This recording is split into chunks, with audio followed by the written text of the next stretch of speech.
before we get started with Kyle. This will serve as Kyle's bullpen availability commitment. So if you had a question for him today, this is where we would recommend you asking it.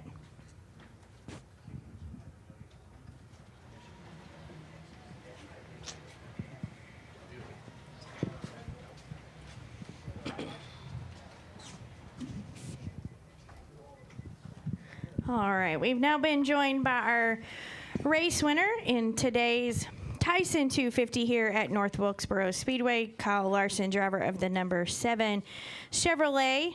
Kyle, congratulations on that win. Tell us a little bit about those closing laps and your performance today, but also what it felt like to get out of that truck in front of all the fans here at North Wilkesboro. Yeah, it was a lot of fun racing there. You know, it was a longer race than normal, I think, for the Truck Series. So, and we got to run a lot of green flag laps through the middle portions of the race. So that was a lot of fun. And then, yeah, there were some varying strategies going on there at the end. We had a really great truck and was able to kind of pick my way forward there, those final 20. And then you get to Bubba and just be patient behind him. I knew I was a lot better than him, but I obviously knew he was going to race hard to try and keep the lead. So, yeah, it was fun battling him there for a minute. And then we had that green-white checkered and just was focused on getting a good launch and you're not washing up too much into 1 and 2. And was able to do that and get clear out in front by a couple of truck lengths and get to the white and then the checkered. So it was fun. And thanks to Spire Motorsports and Bono and everybody on that team, it was I didn't know what to expect, you know. I knew the truck field was going to be really tough this weekend, and they prepared a great piece. So, you know, huge hats off to them. All right, we're now going to open for questions for Kyle. If you have one, raise your hand. We'll work to get a microphone to as many as we can, and we'll start up front with Lee and then go to Jeff. Kyle, just kind of curious, you kind of had Carson Hocevar as a teammate this weekend, and I'm wondering, you know, what have you seen of his maturity since you started working over there? What? Aren't you running with the Nice guys on the weekends in the truck? Sorry. I was in a Spire truck. Spire, sorry. My bad. But what No, did you're you good. What'd you see? He kept calling you teammate and working with him, and that's why I was yeah, I didn't know if there was some sort of connection there. I mean, maybe just the Chevy stuff. I honestly haven't seen him too much, you know, in the gym or whatever this year. I don't know what time he comes in, but yeah, I think, you know, he definitely has a lot of maturing to do. You know, it seems in the Truck Series, but I feel like he's gotten to a point where he knows that, and you know, I was impressed with his interviews, you know, last week after Darlington, you know, when he got spun and was able to rebound to a good finish and still gave a good interview. So, yeah, I think he is a mature person, and you know, I think he's got a ton of talent. So he did a great job in that Xfinity car last week. You know, he was my toughest competition today. So you know, I think if he can put it all together, he's got the potential. So, but you know, everybody's young and everybody's learning, and he's learning just like everyone. Thank you, and sorry for the confusion. Oh, you're good. Yeah, I was confused. All right, we'll go back to Jeff Birchfield. Kyle, this is like the 6th different type of race car in the last 2 months where you've won races in. What is it about you that you're able to adapt to the different vehicles so quickly? Yeah, no, that's really cool. You know, it kind of dawned on me up there that yeah, I've won in. I thought it was 5 or 6. So I think it really comes down to driving great race cars. You have to drive a great race car to have a shot to win. So there's that. But I don't know. I just have a lot of experience doing it, and yeah, I don't have to think about it quite that much anymore about driving style stuff. You know, it kind of just it's easy to adapt, and as long as your race car is good and handling the way you need it to. So. I'm very fortunate in that aspect to be able to race for great car owners, great crew chiefs, and get to sharing the success with them. All right, we're going to come up front and go to Bob and then Jordan. Bob Hawkers, Fox Sports. This counts as your availability for us overall, so I wanted to ask you about going to Indy last week. I had 2. The first is, did it make it any more real that it's happening?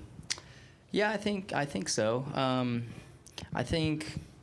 Yes, but also no. You know, like it's still so far away that it truly doesn't seem real. I think until I get in the car on the ground and fire an engine up, and then I think I'm gonna be scared. So, but right now it doesn't seem super real. But I've been trying to pay attention as much as possible.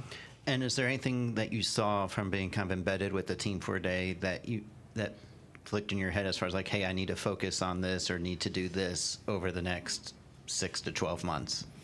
Not yet. There was, so I think there's so much track time during this, these couple weeks that they kind of just are taking their time. So I didn't really get much out of, listening on the radio. I also don't know anything about a race car either. So, when they're naming off changes that they're making, I can't process that. But just, I went to the spotter stand, kind of got to see how runs form, lines, where people downshift and stuff like that in the corners.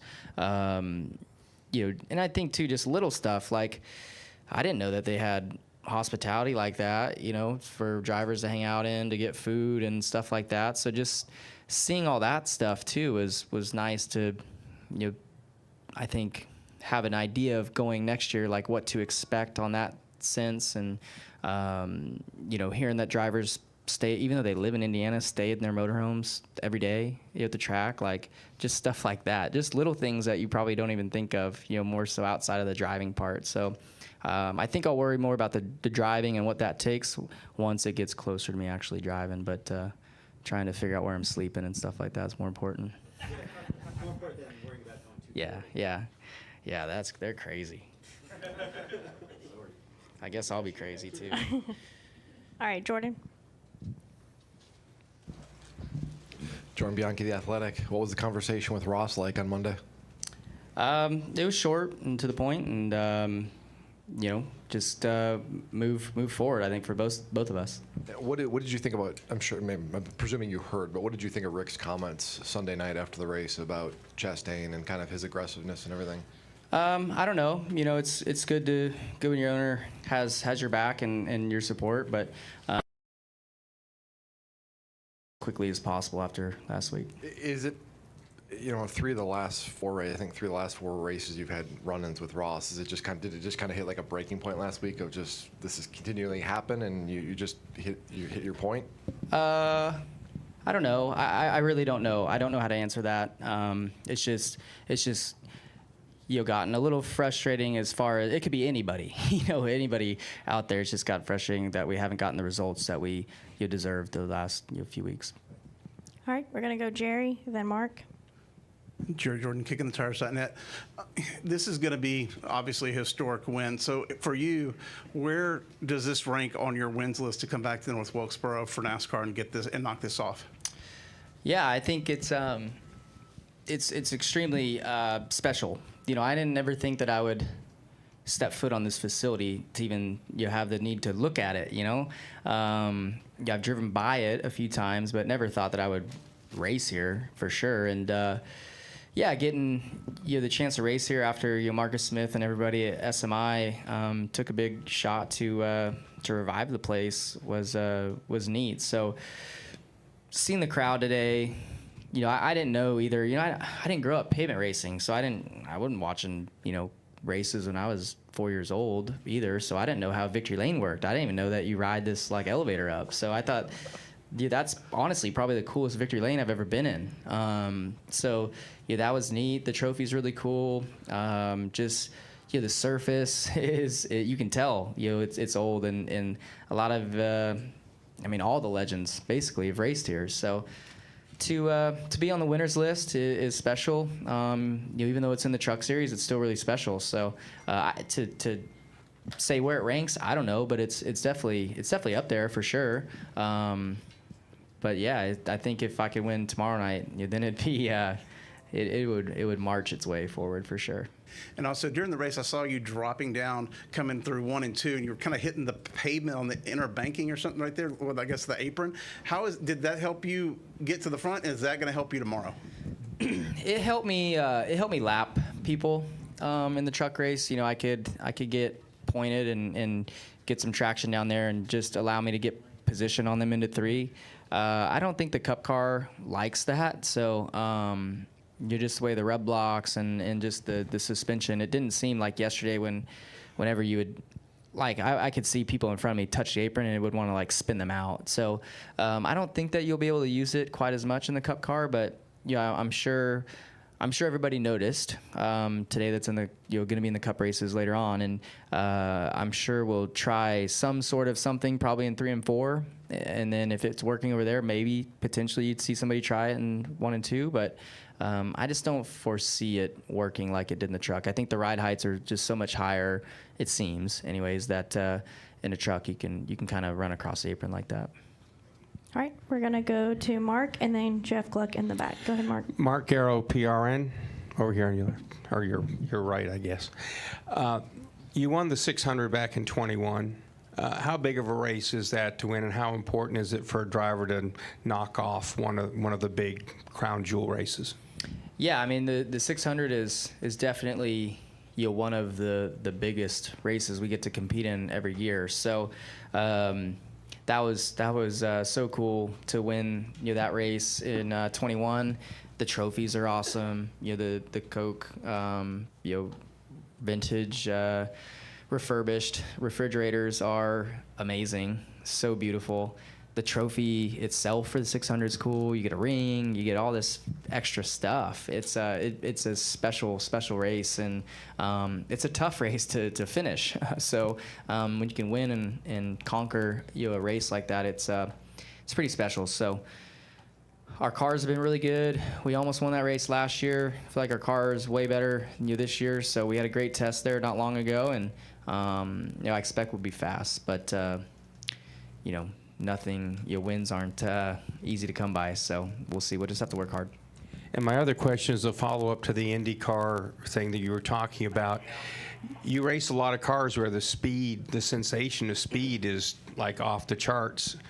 The IndyCar speeds, what do you think of those, and having the chance to sit in something that will go that fast? I was watching qualifying, right before the truck race, and I'm like, holy shit, they're going 242 into turn 1. I'm like, damn, that's crazy. So, and then you got guys that are like almost crashing. It's thankfully, hopefully next year they're still handling good, but the McLaren stuff looks really strong this year. So it seemed like the drivers were really happy in practice when I was there the other day.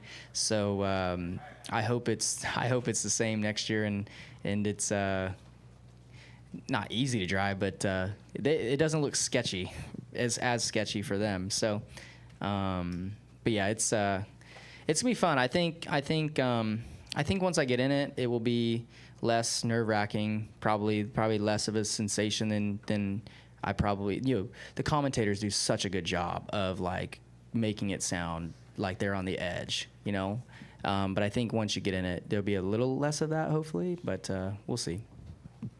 All right, Jeff. Kyle, what's your transportation plan for tomorrow? What's the strategy on getting here? Me? Yeah. Well, I'm going to helicopter.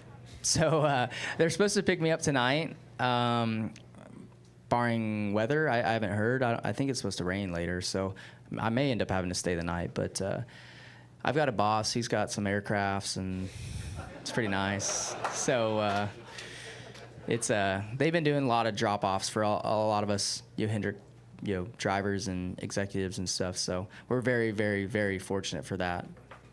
Thank you. All right, we're going to come up front, and we'll go to Greg. Hello. I just need to get because I got to record this.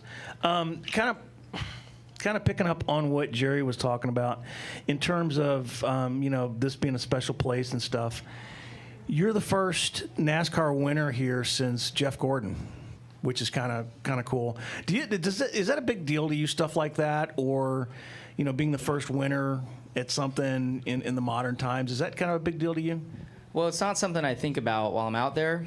But then when I hear things mentioned in here or whatever, then yeah, I think it you realize the specialness of it. So yeah, I mean I could give you the same answer. I don't think any of us thought that we would ever race here. So to win a NASCAR national tour race at North Wilkesboro is crazy to think about. So I mean, the scoreboard too, it still had like the finishing order of that race in '96, and then I thought they were just going to leave it like that, and then I actually noticed during the race that, they were like keeping up to date with what we had going on. So they've done a great job of like touching on the history this week, and it's been cool to see. And confirming that was the first time you've ever been raised up to a victory lane on hydraulics. Yeah, for sure. Yeah, I think Bristol's the only other one like you're up on top of something. So yeah, it's cool. Well, obviously I've not done that, so I hope it's my second one next year. All right, Steve, go ahead. Steve Post, Motor Racing Network. Kyle, when Mark asked you about winning the Coca-Cola 600 next week at Charlotte, can you and what that meant to you, can you describe the endurance factor of that, preparation for that, because it is a 600-mile race, and how you prepare for it and how you manage the race over the course of it? Yeah, I think physically it's not any tougher than any other race. Mentally, I would say it's got its differences for sure. I think you look at our race last year. I was mentally beat before we got to the second stage, and thankfully, Cliff had a good pep talk there and helped me realize that we still have a long ways to go. And our second half of the race was way better than the first half, and ultimately had a great shot to win there at the end. So I think just keeping your head in the game, really, at all of these next-gen races, it's not even just the 600, but I think the 600, you're never out of it. So, even when you make a mistake, get in the wall, like you're not out of it. So just staying focused and you're having some drive to overcome whatever obstacle you had 80 laps ago is important. All right, we're going to come up front to Kelly, then we're going to go to Davey, Chris Knight, and we'll end with Daniel McFadden. Kelly, CrandallRacer.com. Kyle, the pit wall at the exit of pit road in turn one, how conscious of that do you have to be going down in that corner? Because it seems like everybody can get real close to that, right? Yeah. I mean, you're every lap. You're trying to get as close as you can to it without obviously hitting it. So, yeah, I mean, it's something like when you go in there, you're like, oh, that was close that time. So, yeah, you're trying to get close to it. But I'm surprised it hasn't really ate anybody up yet. I think there was like one scuff mark on it at some point in that truck race. So, yeah, but I'm surprised nobody's gotten it yet. Because it feels like it's just out on the racetrack, basically. And then just on this weekend in general, whenever NASCAR does something new, like the Clash or the Bristol Dirt, there's always the talk of what will make it a success. The fact that NASCAR and Speedway Motorsports just even got back to this racetrack, is this weekend just a success regardless of what happens on the racetrack? Yeah, no doubt. I think it's already been a success. I think even going back to last year and the races that they had here last year, I think that made all of it a success. So I'm excited to kind of get through this weekend. Not get through this weekend, but like see what improvements come for the following year and what they do. I think they were pressed on time to get a lot of this stuff ready for this weekend's race. So I think more time and listening to the fans and teams and competitors, I think we can continue to make this event bigger and better, and I'm sure it's gonna be a great race too. So they've done a great job to this point, so I think it's for sure been a success already. All right, Davey, go ahead.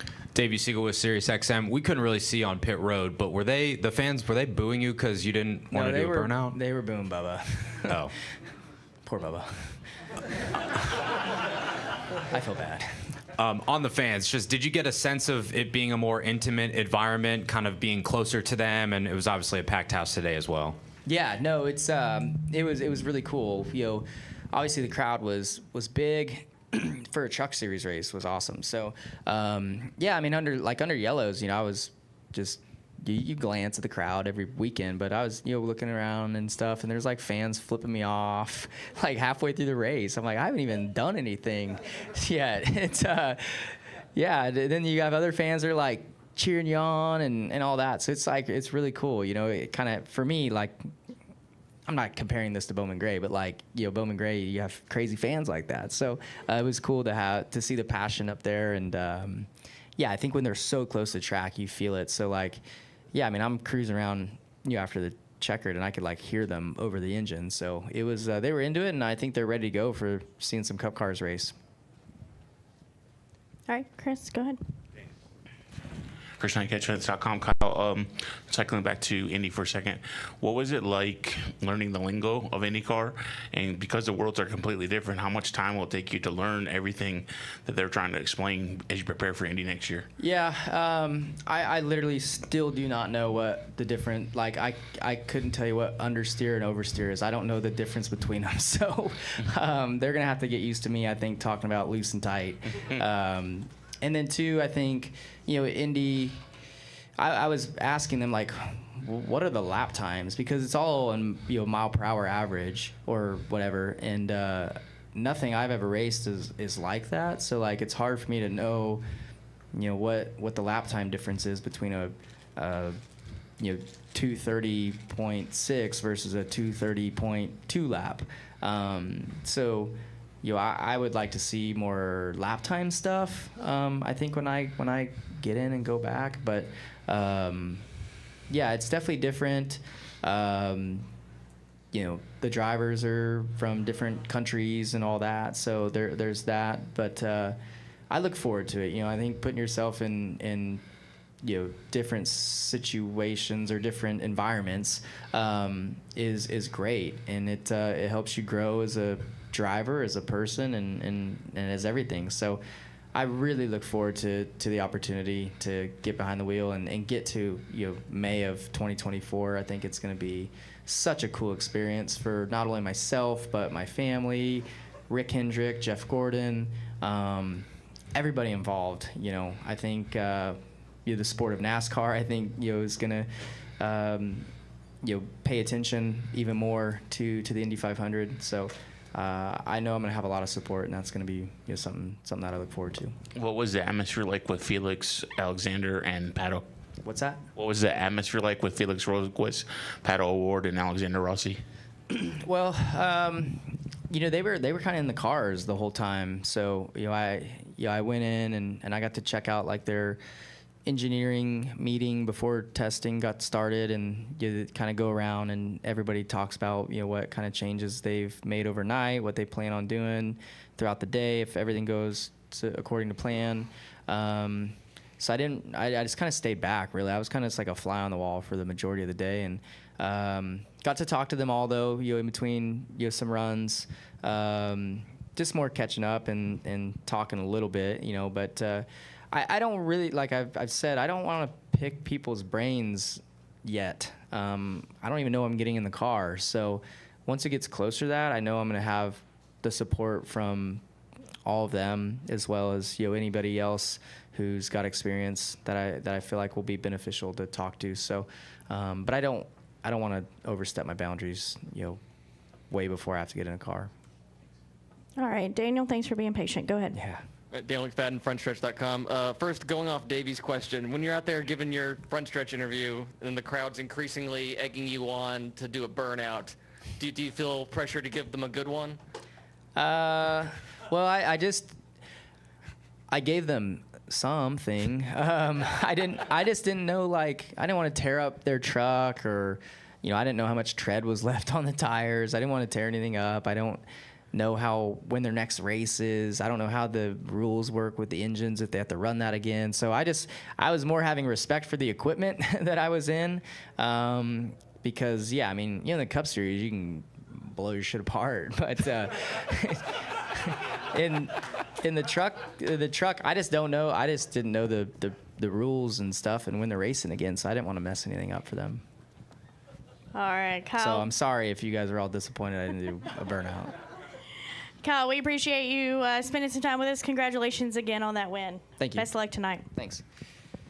Kyle, Indy may have a driver hospitality. North Wilkesboro's got a driver lounge right on the other side of that wall. You're welcome to use it all day tomorrow. All right, and just a friendly reminder from a truck series coverage perspective,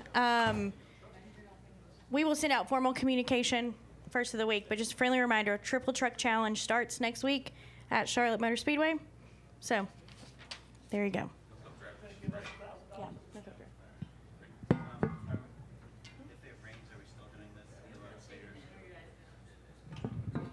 Bob would like to know if it rains, if we're still doing the bullpen upstairs. If it's not raining, we will be upstairs. If it is raining, we will be in the driver's lounge. I'm not going to make y'all get wet to get driver's interviews.